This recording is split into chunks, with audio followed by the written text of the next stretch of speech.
انا كنت وعدتكم قبل كده وقلت لكم ان انا هبيع دوره الفراخ دي، واقول لكم مكسبي بكل امانه، واشوف بقى زي ما بيقولوا على اليوتيوب وعلى الفيسبوك مشروع الفراخ ده بيخسر ولا بيلبسنا ذهب ولا بيلبسنا صفيح. هنشوف مع بعض وبكل امانه وكل مصداقيه. اولا كده انا اخدت نصيبي من الفراخ دي 37 كيلو بسعر البورصه، زي ما بايع على الراجل انا واخده فراخ، يعني كسبانه فيها برضو، ده غير المكسب الاساسي.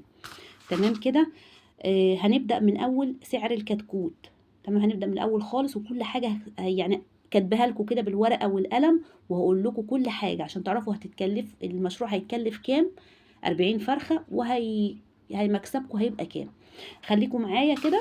اولا كده انا جايبه 40 كتكوت. الكتكوت ساعتها كان غالي، كان ب20 جنيه، انا دلوقتي جايباه رخيص ب12 جنيه. لكن وقت الدوره دي اللي انا بعت بيها كان ب20 جنيه. يعني 40 كتكوت واقعين عليا ب800 جنيه. يبقى دي اول حاجه، 800 جنيه سعر الكتاكيت. تاني حاجة عندنا سعر العلف. أنا واكلين 6 شكاير علف مع حاجات بسيطة كده، يعني حوالي 4 كيلو 5 كيلو، يعني العلف واقع عليا ب3390. تمام، يبقى 3390 علف و800 كتاكيت. تمام. تدفئة بقى ولوند وكده، يعني نحسبها نقول 300 مثلا. تمام. انا ما جبتش ادويه خالص، زي ما انتوا عارفين ان انا ما بصرفش، ما بجيبش اي ادويه ولا خلطات ولا اي حاجه، فالحمد لله ما صرفتش الحاجات دي كلها. فهو ده صافي اللي انا صرفته. يبقى كده اجمالي اللي صرفته كله 4490. ده الاجمالي اللي صرفته كله 4490. خليكم فاكرين الرقم ده اجمالي اللي انا صرفته. نيجي بقى لحظه البيع.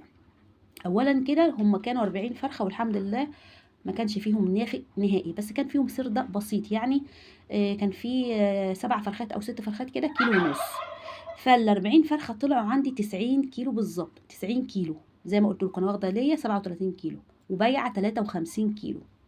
تمام كده. ف90 كيلو، في انا بايعه للراجل بتاع المحل ب61، هو بيبيعها في المحل ب67، انا بايعاها ب61. خليكم معايا، 90 في 61 ب5490.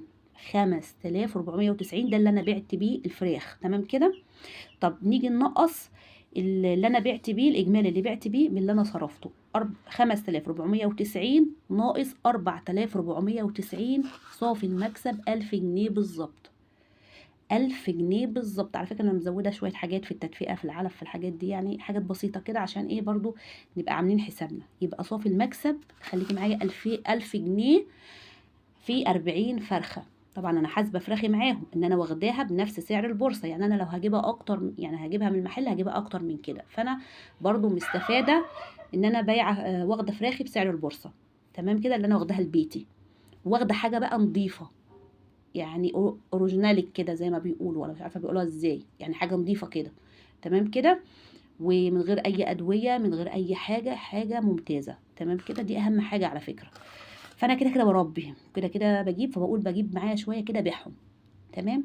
فانا حبيت اقول لكم المشروع ده حلو ولا لا، وبيكسب ولا لا. واللي حابب يعمل مشروع يعمل، هو مش وحش بس مش هيكسبك اللي هو الذهب، يعني اللي هو زي ما بيقولوا، بس حلوه حاجه تساعد في البيت. يعني انا مثلا لو جبت طبعا اكتر من 40 فرخه اكيد مكسبي هيزيد اكتر. تمام.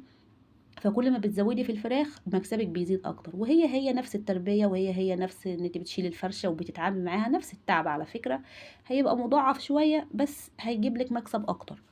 اللي حابب يعمل مشروع مثلا 100 فرخة او 200 فرخة، حلو، هيجيب لك حاجة، يعني هيجيب لك مكسب حلو مش وحش.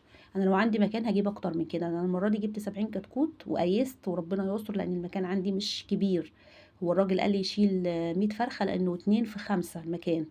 قال لي يشيل 100 فرخة في الشتاء، بس انا ما حبيتش اكتر من 70، وربنا يستر لان انا مش متعودة. اكتر حاجة عندي كنت بجيب 60، لكن المرة دي بقى جمدت قلبي شوية وجبت 70، وربنا يستر بقى.